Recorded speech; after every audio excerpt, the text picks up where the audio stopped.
Hey everyone, so recently I've been getting a lot of people asking me about my predictions for the future of the Straw Hat Grand Fleet. And I've seen lots of ideas thrown out there of Katakuri, of Marco, of other supernovas, and so on, with so many possibilities for who could possibly join, and many believing that we're going to be getting a lot of new members after Wano. And unfortunately, this video, I think I'm going to be a bit of a buzzkill, since my prediction is that we're probably not going to get any new Grand Fleet members after Wano. In fact, I think we are probably not going to be getting too many new Grand Fleet members in general. And definitely not really any of the more exciting candidates that people throw around. Now, this isn't really a theory video, so I'm not going to go ahead and say that, I officially predict that we get 0 new members. I'm just saying I wouldn't bet money on any of the popular choices I see thrown around. Because really, with this video, I want to talk about what the point of the Grand Fleet seems to be to me, and why I think a lot of One Piece readers may have their expectations set, a little too high here. So to start with, what is this desire that so many people have that when we see new characters that seem kind of cool, kind of strong, that befriend Luffy, where even if they don't necessarily seem like they're going to, meet the bar to become full-on Straw Hats, people now instead want them to join the Grand Fleet. Like, back in the day, we would have this constant discussion coming up over and over again of, is this person going to be the next crewmate? Is that person going to be the next crewmate? And now we've got this whole new discussion on top of that, where, this person, maybe they're not going to become a crewmate, but I bet they will join the Grand Fleet. Well, I think in general, most readers have this kind of vision of the end game of the story, where Luffy and the Straw Hats are going to war or entering the last big conflict or whatever, with all the important friends they've made along the way backing them up. Basically, this giant armada of friends that the Straw Hats have accrued over time. And yeah, look, I'm on board with that, 100%. But here's the thing. If you think about this giant hypothetical armada, the characters and factions composing it kind of fall into, I'd say, 3 separate categories. Like, I guess, really 4 if we count the core Straw Hat crew as separate. So really, I'm talking about the core Straw Hat crew, and then this hypothetical giant amalgamation of accumulated allies. So all those allies can probably be split into 3 different categories. So first, we would have the allied nations. Here I'm talking about Fishman Island, Dressrosa, Zou, Wano, maybe Elbaf, and so on. Maybe even nations from the first half of the Grand Line like Alabasta, Drum Kingdom, etc. I think here it's pretty clear that these nations aren't going to be joining the Grand Fleet. That doesn't really make any sense. Like, these are entire kingdoms with governments and thousands of citizens and their own militaries. Now, these nations could definitely be part of Luffy's territory as a Yonko, or whatever he is at that point in the story, as, we saw Neptune talking about how Fishman Island might even fly the Straw Hat flag. That's totally fine. That's basically, we'd call that a territory under the Straw Hats, but that's not really like becoming part of the Grand Fleet. That's just a nation basically being indebted to the Straw Hats and probably willing to go to bat for them, if the time comes. It's not like all of Fishman Island is declaring themselves to be part of the Straw Hat crew, or subordinates of the Straw Hat crew, the way the Grand Fleet is. I mean, for proof, literally just look at Dressrosa. Out of all the Colosseum fighters, only Elisabello did not join the Grand Fleet, because obviously the entire Province Kingdom isn't going to do that. I guess you could count the Tontaras, but they're barely a nation themselves. They're not really a nation themselves, and really it's just a small group of them taking off to sea, not the full nation itself. Generally, when we're talking about the Grand Fleet and future members, we can assume that no nations are going to be joining. That's kind of a separate category. Nations can still be allies with Luffy, or even part of his territory as a Yonko, and be a military asset when the time comes, without being part of the Grand Fleet. It's kind of like how Whitebeard's fleet of subordinate captains were, as far as we know, a bunch of individual pirate crews. It's not like entire nations under Whitebeard's territory were part of his fleet. Like, Fishman Island was totally separate from Whitebeard's fleet. Though I'm sure if Whitebeard had called upon and asked the nations in his territory to come fight with him, they would have. And at the end of the day, we did have Jinbei show up, and that brings me to the other category. So again, looking at the giant potential endgame armada the Straw Hats might have, and trying to figure out what portion of that is going to be officially the Grand Fleet. Let's say we remove entire nations from that list. Then what's left is pretty much independent allies and Grand Fleet members. And this is where I think the pretty big distinction comes up. So, for example, When Jinbei chooses to help Whitebeard, Jinbei is doing so as an ally. Jinbei is never suggested to be a subordinate of Whitebeard's, and he doesn't consider himself to be one. That's very different from all these other pirate crews, who are referred to as Whitebeard captains, even if they aren't part of the main 16 Division Corps. These are all subordinate crews, similar to what the Grand Fleet is to Luffy. Now here is where I think a lot of people jump the gun a little bit on what the Grand Fleet is ultimately meant to be, and what kind of characters actually make sense to join it, in my opinion. Right, the Grand Fleet, similar to these subordinate Whitebeard captains, are Luffy's official subordinates. Even if Luffy doesn't claim them as such, the fact is they consider him their boss, and they've kind of made this dynamic official whether he likes it or not. Being part of the Grand Fleet basically means becoming a subordinate captain of the Straw Hat crew. It is not the same thing as being Luffy's ally. Law is Luffy's ally. Bartolomeo considers himself Luffy's subordinate. Capone Beige was Luffy's ally.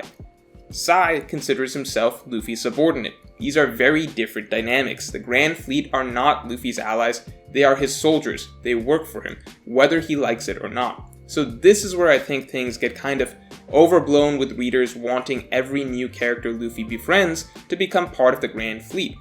Becoming part of the Grand Fleet basically means this character isn't really Luffy's independent ally or an independent party anymore. Instead, the character is an official division number as part of Luffy's army.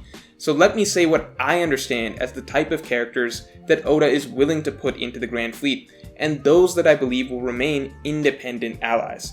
I think the Grand Fleet so far is very deliberately made up of characters of lesser importance and focus.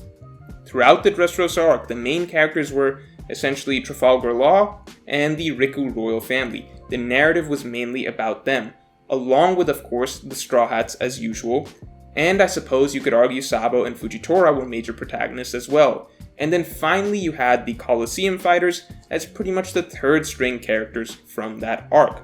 Now, Oda certainly did a great job giving some fast characterization to the many Colosseum fighters to make them distinct in some way in an arc that was already very saturated with many other characters. And I'd say that personally, Bartolomeo and Cavendish were my favorite new characters from that arc.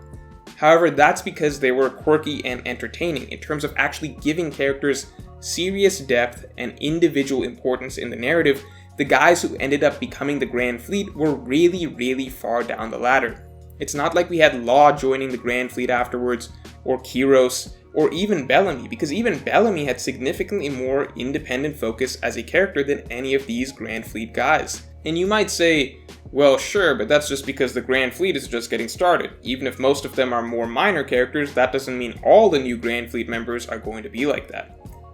Well, I disagree. I think the concept behind the Grand Fleet is a little different than what many readers imagine it to be. I think the gang we got from Dressrosa is actually pretty representative of what we should expect of the Grand Fleet going forward. I think it's meant to be composed of more minor characters. Characters that Oda is willing to relegate, or maybe even specifically invented to be Luffy's foot soldiers. Because here's how I see it. Obviously, as the story progressed and Luffy climbed higher in the world, he was making allies with many powerful characters and even powerful nations. However, his actual crew remained very small, and despite making many friends, the Straw Hats didn't really have the manpower that the other great pirates of the New World have. As such, to reflect Luffy's growing status in the world without throwing off the small crew dynamic, or turning major characters like Supernovas, Shichibukai, Yonko commanders, etc. into Luffy's, basically his backup subordinates. Instead, Oda decided to actually invent a large fleet of subordinates for Luffy that could basically be on call. This gives Luffy a respectable army that he has at his disposal underneath him, very similar to the Emperor's. Just the fact that he has 5,600 soldiers officially underneath him starts to give him numbers comparable to someone like Kaido, for instance. However, all the Grand Fleet members so far seem pretty deliberately to be somewhat small fish in the grand scheme of things. They all have some level of notoriety in the New World, but nothing crazy. I don't think they're meant to even outshine the Straw Hat crew themselves, since these are the Straw Hat's subordinates.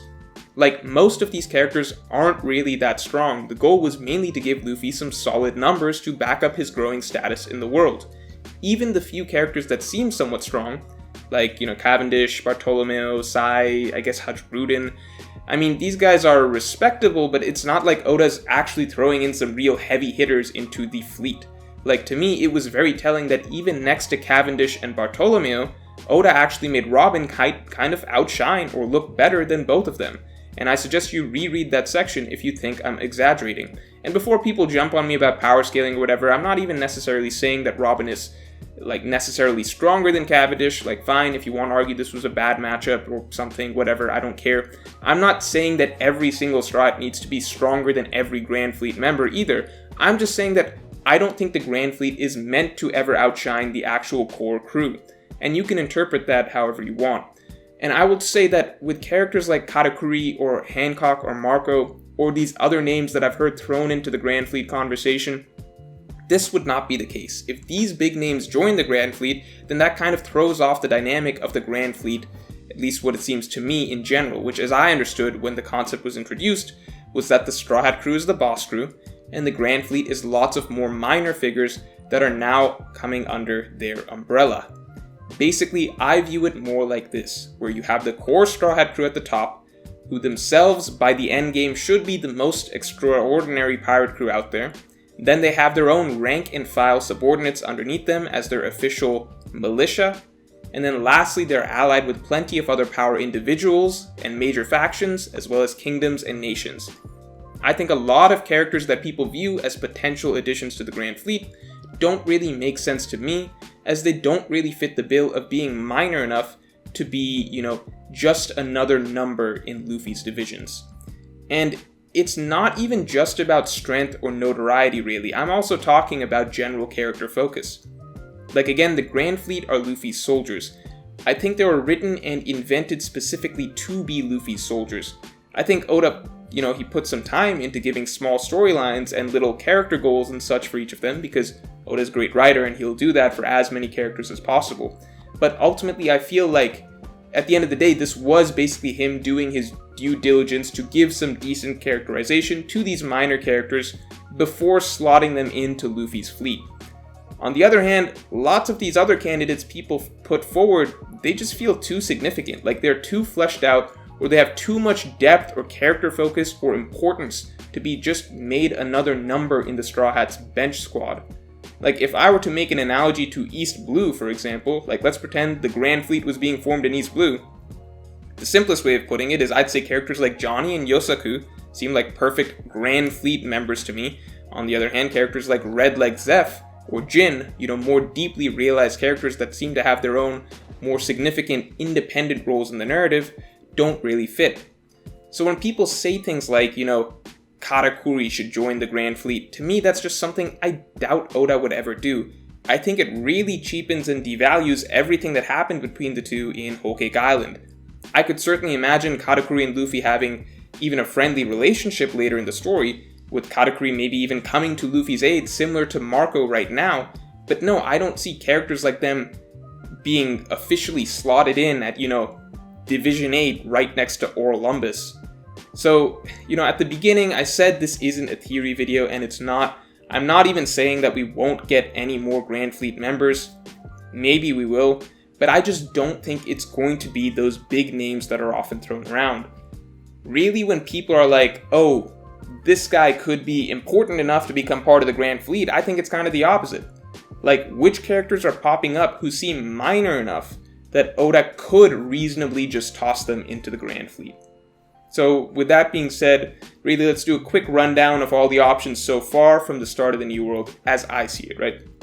So Fishman Island is obviously a nation. They will likely fly the Straw Hats flag, but as I talked about before, being part of the Straw Hats territory doesn't mean being a division in the Grand Fleet. That's not the way it works. So Neptune, the princes and such, I'd say no, they're not going to join the Grand Fleet. Now on the other hand, Aladdin and the Sun Pirates, yeah, I think this is one of the few legitimate possibilities I've seen. They are minor characters. Their own boss joined the Straw Hat crew. It would seem like a pretty easy fit for them to continue to, be subordinates to Jinbei, but now also to the Straw Hats in general. Aladdin definitely wouldn't seem out of place among this gang. I think I think Carabo is actually also maybe even possible. It's hard to tell if he's legitimately gone through a bit of a change. He's still kind of portrayed as scummy, but he became kind of good during his cover story, and has seemingly helped the Alliance so far. It all depends on what he does with Poseidon information, and if he does sell that out to Kaido and Big Mom. I'd say he fits that sort of template of minor pirate turned Straw Hat subordinate, though I don't know if they'd even want him. Punk Hazard, characters from Punk Hazard, I see pretty much no one as a reasonable candidate. Even if Smoker leaves the Marines, I highly doubt a character as significant as him with so much character and narrative potential would end up being just dumped in with this lot. On the other hand, someone like Brownbeard is actually probably too weak to be an addition to the Grand Fleet. Like, I know I've said that the Straw Hat Grand Fleet probably isn't going to have any big names, but these guys are all at least portrayed to be decent fighters in the New World. They participated in the Colosseum and did fairly well. Whereas Brownbeard couldn't even handle, incoming rookies from the Grand Line. I think the Grand Fleet is meant to be somewhat formidable, just again, not outshining the core Straw Hat crew themselves. Then with Dressrosa, right? So from the Dressrosa arc, we already got who we got, not much to say there. I think Bellamy will likely join down the line based on his inclusion in the cover story, but I think Bellamy is pretty much the upper end of character importance that makes sense for the Grand Fleet. Like, Bellamy is borderline too important to be part of the Grand Fleet. He's just at that border probably, and he's clearly getting more development than the rest and is not joining right away. But I think ultimately it is best for his character arc specifically if he became Luffy's subordinate. Then from Zoe, again, I don't see an entire nation of Minks becoming part of the Grand Fleet, though Zoe could very well become a territory under the Straw Hats. I guess if we end Wano with a situation like maybe a few of the Minks breaking off to create a little crew like the Nox Pirates like Pedro did, or kind of like the new giant pirates like Hadruden is doing, then sure. But really this only kind of makes sense for Carrot to kind of do, to make this own new little crew. And even with Carrot, first of all, I can't imagine her becoming a pirate captain and sailing around on her own. She is written more like Chopper was when he left Drum. And really, I think she's also kind of crossed the point now where maybe she's a bit too significant to become part of the Grand Fleet. At this point, I see her storyline either becoming a Mink captain by the end of the war to, follow in Pedro's footsteps, or Oda goes all in on her development and she does ultimately become a Straw Hat, but she's past the point of Grand Fleet in my opinion. Now, Whole Cake Island, we only really had Beige as an option, and I think he's solidly past Grand Fleet material. He's already become a much bigger character than most of us expected when the Supernovas were introduced. And now lastly in Wano, I honestly don't see any candidates from Wano.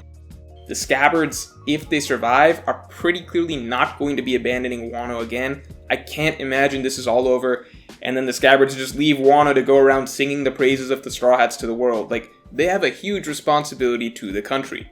And then the other Supernovas we've got so far, I'd say clearly no. They've got their own much more important storylines than being part of the Grand Fleet.